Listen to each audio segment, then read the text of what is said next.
नमस्कार दोस्तों, स्वागत है आप सभी का राजीव के डिजिटल दुनिया में। अभी डिजिटल माध्यम से मैं आप लोगों के समक्ष अपने हिंदी साहित्य के कालजयी आंचलिक रचनाकार बाबा नागार्जुन का बलचनमा उपन्यास को एपिसोड बना के रख रहा हूं। कल तक मैंने 18 एपिसोड आप लोगों के समक्ष रखा, आज 19वां एपिसोड रखने जा रहा हूं। इससे पहले मैं एक बात कहना चाहता हूं, अगर कोई भी हमारे ऑडियंस इस एपिसोड को हमारे फेसबुक प्रोफाइल या फेसबुक पेज पर देख रहे हैं तो हमारे प्रोफाइल या पेज को वो फॉलो करें।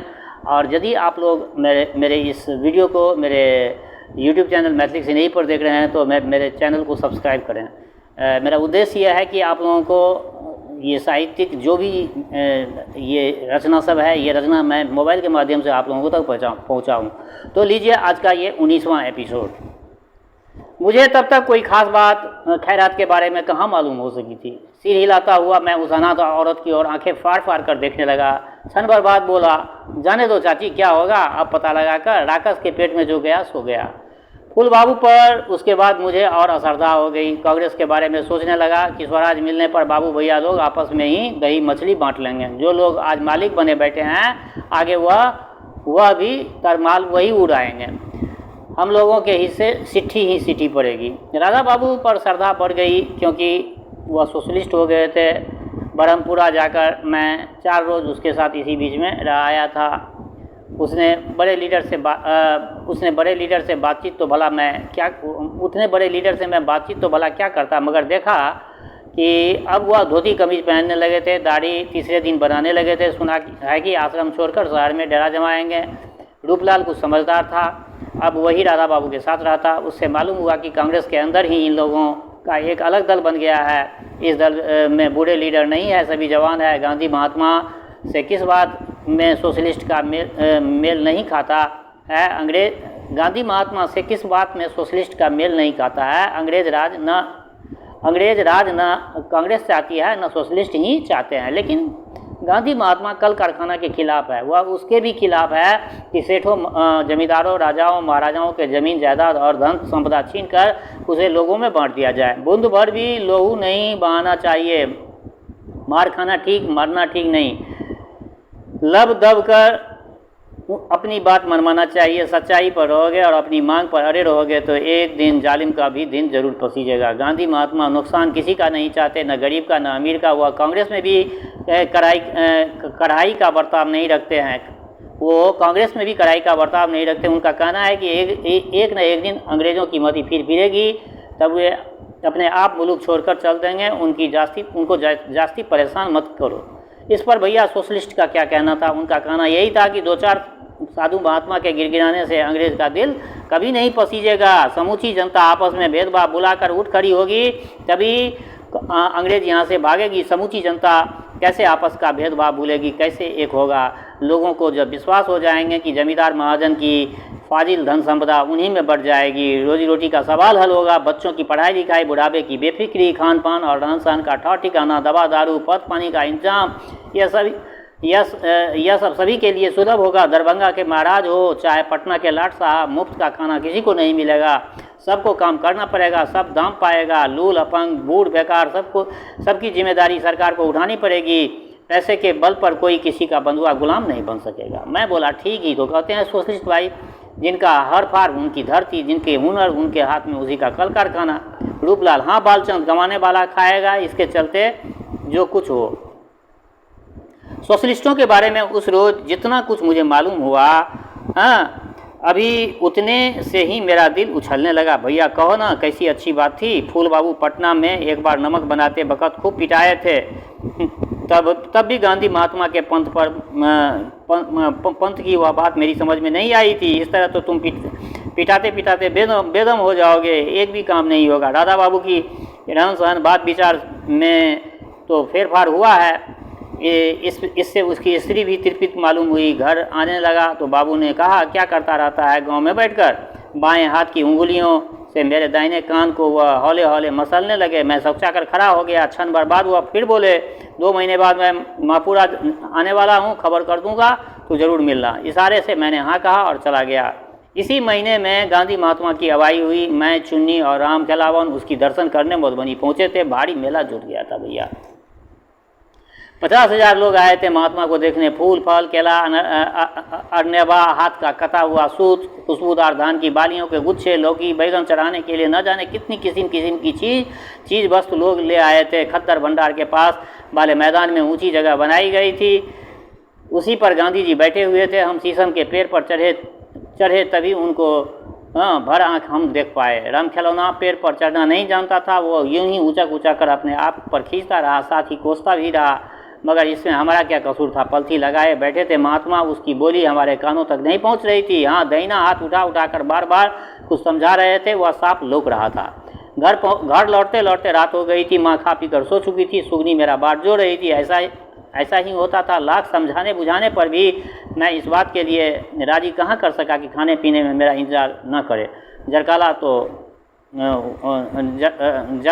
तो था ही, भात छिचुड़ कर चावल के दाने हो गए थे। खा पी कर नीचेन हुआ तो सुगनी को थोड़ा महात्मा गांधी के बारे में समझा दिया। जोरू न ठहरी, कौड़ी भर की नई बात मालूम हो तो उससे जरा सी खोट कर बेचारी के कान में जरूर डाल देनी चाहिए। क्या राय है तुम्हारी भैया?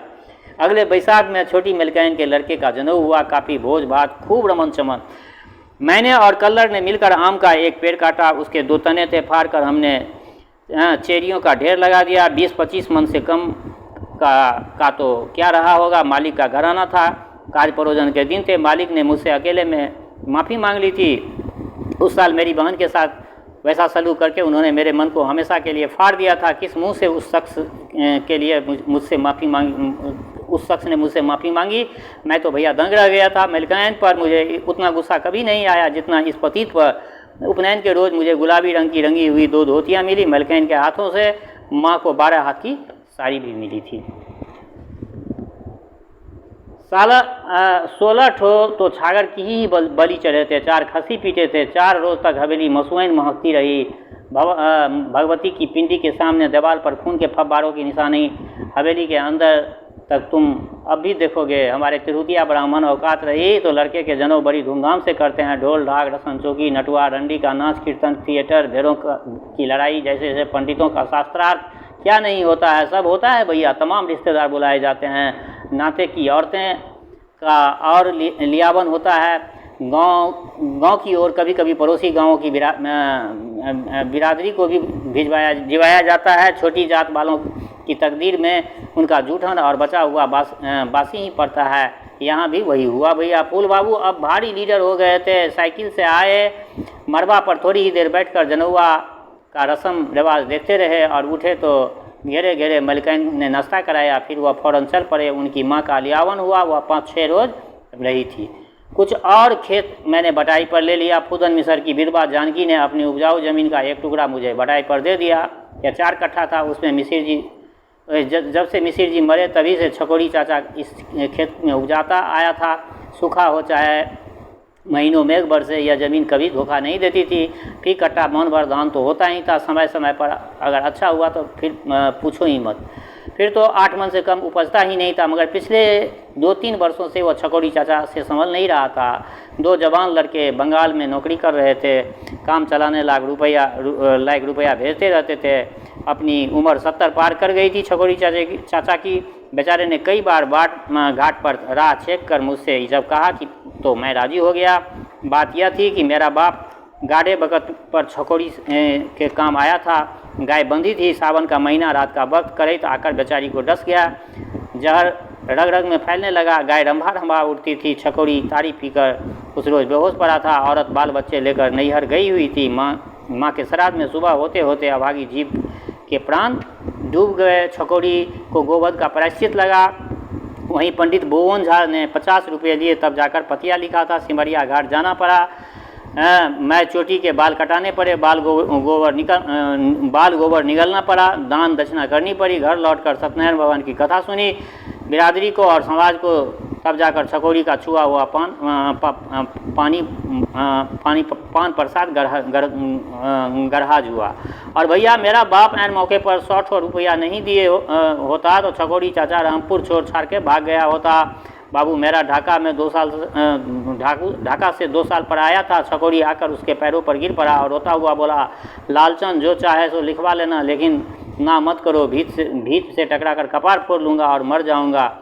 तेरे ही सामने, चल के इस पाप से मेरा उद्धार कर दो लालो। बाबू चुपचाप भीतर आया और 100 रुपया लेकर उसके हाथ पर धर दिया। दादी के मुंह से जब मैं सुना था तो सो छकौरी ने अब उसी उपकार का बदला चुकाकर अपने सिर को हल्का कर लिया। यूँ वह कर्जा उसने मेरे बाबू के जीते जी ही चुका दिया था। 5 कट्ठा खेत दामो ठाकुर के मेरे पास यूँ ही आ गए। बटाई भी लोग उसी खेतिहर को देना पसंद करते थे जो मेहनती और ईमानदार हो। ठाकुर गांव में अब भी साल पीछे 6 महीना ही रहते थे। घरवाली नैहर में रहती थी, वहाँ हैजा फैला हुआ था। उसी की लपेट में आ गई बेचारी। 10 साल की एक लड़की थी, उसे कहाँ कहाँ लिए फिरते, हार कर उसको भी ननिहाल में छोड़ आए। ज़मीन जाल मामूली ही था, वहीं 5 कट्ठा भिट्ठा खेत, घर आंगन, बाड़ी बसवार, कलकतिया के 6-7 पेड़। बस लोग कहते हैं कि ठाकुर दारू भी पीते थे। मैंने नहीं देखा कभी। हाँ, भांग वे जरूर पीते थे। एक बार क्या, दिन में 2-3 बार वो भांग पीते थे। नहाते बखत, जम्हाई लेते बखत, भेंट मुलाकात के बखत, अल भोरे नींद टूटते बखत उसके मुंह में तारा तारा, जगदम्बा, जगतारणी, माँ माँ यही निकलता रहता था। मुझ पर खूब खुशते पीछे चढ़कर अपने घर आंगन की निगरानी का भार मुझको सौंप दिया। बाहर से आते तो मेरे लिए कमीज कुर्ता या बनियान जरूर लाते। एक बार मैंने कहा, यह क्या देते हो मालिक? धोती दीजिए। पानी हुई को छूकर बोले, गाढ़े रंग की यह तो तुझे पसंद आवेगी नहीं, फिर तो शादी निकाल कर रखूँगा तो ले लेना। अगले दिन फर्स्ट क्लास की एक धोती ठाकुर ने दी। मेरी बाँछें खिल गई। मन ही मन बोला, ऐसी बढ़िया धोती पहन के तू निकलेगा? उन्होंने मुझे छूट दे रखी थी, चाहे जितनी बाँस हो बाँस काट लेना, मुझे अपने से मतलब है, न दूसरों के लिए और न बेचने के लिए। मैं भी साल भर में मुश्किल से 4-5 से जास्ती बाँस काटता रहा हूँगा। उपज का अपना हिस्सा वह नकदी के रूप में लेना पसंद करते थे। राधा बाबू की खबर लेकर एक रोज़ महपुरा के एक बूढ़ा पासी आया तो मैं वहाँ गया। उस बस्ती के डॉक्टर रहमान इलाके भर में मशहूर थे। कांग्रेस की तरफ से जेल से भी हो आए थे। राधा बाबू उन्हीं के यहाँ ठहरे थे। जमींदार खान बहादुर सादुल्ला खां थे। रैयत हिंदू मुसलमान सभी जात की थी। 8-10 मौजे में मालगुजारी आती थी। वह खुद 250-300 बीघा ज़मीन रखे थे। बाकी हज़ारों बीघा ज़मीन मनखप लगी हुई थी। मनखप समझा भैया? नहीं, अरे भाई, उपज का 16वां या 20वां या 10वां हिस्सा मालिक वसूल करता है। जिनसी लगान के तौर पर 1 मन बीघा, 2 मन बीघा या 3 मन, उतना अनाज या उतने ही रकम जाकर मालिक के यहाँ जमा कर दो। महपुरा की छोटी औकात के 300 खेतिहर खान बहादुर की 1000 बीघा ज़मीन पुस्त दर पुस्त मनहुंडा जोतते आए थे। अब कांग्रेसी अमल आने वाला था। तरह तरह की अफवाहें फैल रही थी। खान बहादुर पहले से ही चौकस हो गया था। वह इस कोशिश में लगे थे कि जोत का खेत दूसरे के नाम बंदोबस्त होता चला जाए। गुपचुप 4-6 बंदोबस्तियाँ हो भी चुकी थी। खेतिहरों में कुनकुनाहट आई। उनके तरफ से डॉक्टर रहमान जिला के कांग्रेस के लीडरों के पास पहुँचे, लेकिन महात्मा जी के चेला लोग उल्टे रहमान साहब को ही साथी और संतोष का शरबत पिलाकर चुप बैठे रहे। मगर खान बहादुर नहीं बैठे रहे। भीतर ही भीतर जमींदारी का दाव पेच उनका बढ़ता ही गया। गरीब किसानों की यह ज़मीन अपने नाम चुपचाप लिखा कौन रहा था? बड़े मजले किसान जो अक्सर हमारे तरफ से ब्राह्मण, भूइयार, शेख और सूरी महाजन होते थे, वही हड़पना चाहते थे। गरीबों की दो मुट्ठी भात। डॉक्टर रहमान कब तक बैठे रहते? गरीब लोग उन्हें कैसे बैठने देते? राधा बाबू के साथ उनकी पटना कैंप जेल की दोस्ती थी। बहुत सीधे उनके पास। उन दिनों सोशलिस्टों में बड़ी गर्मी थी भैया। वे जो कुछ कहते उसे करने की कोशिश उनकी ओर से होती थी। मजदूरों की हड़ताल हो चाहे किसानों का आंदोलन, सोशलिस्ट भाई उससे में आगे बढ़कर हिस्सा लेते थे। सो राधा बाबू ने डॉक्टर रहमान की बातें मन लगाकर सुनी और खान बहादुर के खिलाफ लड़ाई छेड़ने का रास्ता बना दिया। किसानों का संगठन, अखबारों से जमींदार की जालिमाना हरकतों का प्रचार, कम से कम 50 वॉलंटियरों की बहाली, 20-25 मन अनाज और 100 रुपया इलाके भर के किसानों की एक भारी मीटिंग हुई। डॉक्टर रहमान मापुरा लौट आए और किसानों को सब कुछ समझा दिया। लोग फौरन राजी हो गए। उस जालिम जमींदार का मुकाबला अकेले में कोई नहीं कर सकता था। उसकी पीठ पर थाने के दरोगा साहब थे, दरभंगा के कलेक्टर साहब थे, इलाके भर के जमींदार, पंडित और मौलवी सब खान बहादुर के पक्ष में ही थे। पश्चिम के 10 लठे जवान, नेपाल से 5 खुखरी लेकर के बहादुर बड़ा ताकतवर, और खान बहादुर अकेले कौन उससे भिड़ता। लेकिन 100 साली लाठी एक जगह हो जाए तो उसका एक भारी बोझ बन जाता है। अपनी धरती की हिफाजत के लिए किसान एक होने लगे। पहले उनकी तरफ से रहमान साहब जमींदार को कई बार समझा चुके थे। अब कोई रास्ता नहीं था। रैयत लोगों ने तय कर लिया कि लाश गिरे तो गिरे, मगर अपने खेत दूसरे के दखल में नहीं होने लगे। किसानों की ओर से काफ़ी तैयारी हो चुकी थी भैया। इलाके भर में नोटिस बटी थी। राधा बाबू मीटिंग में 2 रोज़ पहले ही आ डटे थे। मुझे देखते ही वो बोला, अब कि मुझे भी जेल में की खिचड़ी खानी होगी रे बलचन माँ। इतना कहकर बाबू मुस्कुराए और नज़र मारकर एक नाटे गोरे आदमी की ओर ध्यान मेरी ओर खींचा। फिर बोला, यह रहा बलचनवा रहमान साहब, लिख लीजिए, इसका भी नाम वॉलंटियर में। खादी का सफ़ेद पैजामा, चरखाना कमीज, मूछ थी, दाढ़ी साफ, बाल उठिया था। उस वक्त उसके हाथ में बंधना था। पैखाना जा रहे होंगे। भरी पूरी खिलखिलाहट से आसपास को गुंजाकर वह बोले, क्यों रे, लिख दूँ तेरा नाम?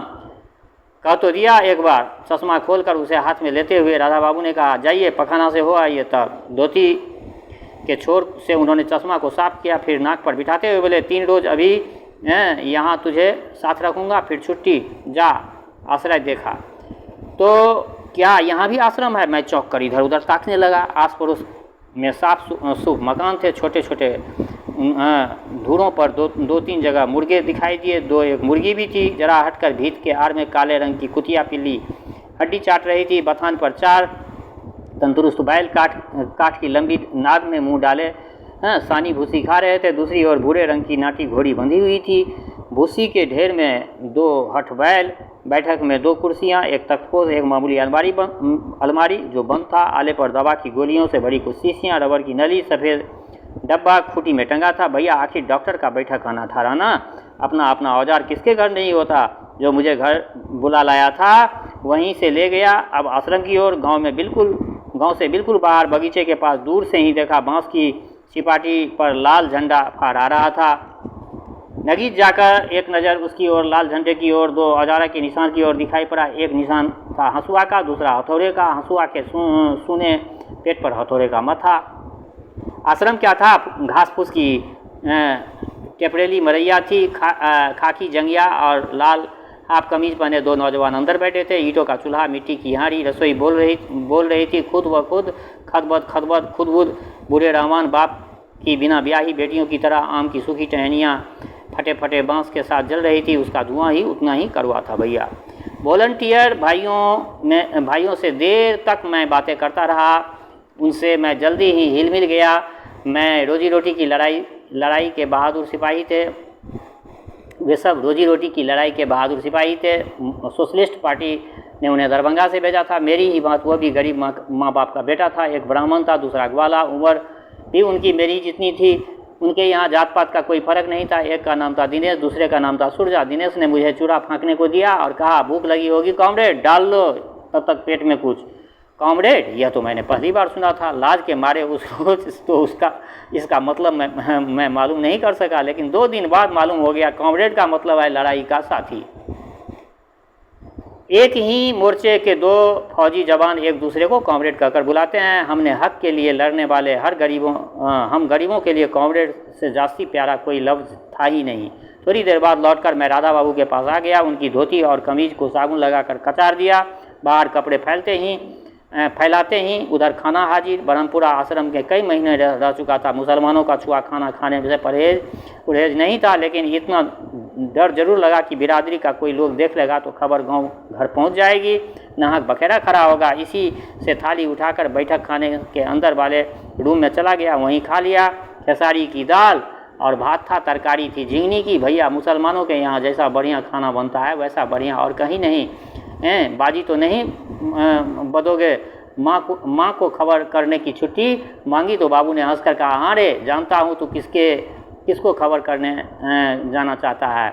मैं लजा गया और निगाहें नीची कर चल पड़ा अपने गांव की ओर। तो श्रोताओं, आज मैंने ये 19वां कड़ी आप लोगों के समक्ष रखा। ये 19वां एपिसोड आप लोगों को कैसा लगा अपनी प्रतिक्रिया से ज़रूर अवगत कराएंगे। दूसरी बात, हमारे श्रोता, चाहे आप गांव में रहते हो या प्रदेश में, देश में रहते हो या विदेश में, जहाँ कहीं भी रहते हो, स्वस्थ रहें, निरोग रहें, अपने आचरण को पवित्र रखें। माता जनकनंदिनी जगदम्बा माँ वैदेही की कृपा सदा आप लोगों पर बरसती रहे। शुभकामनाओं के संग जय मिथिला, जय मैथिली।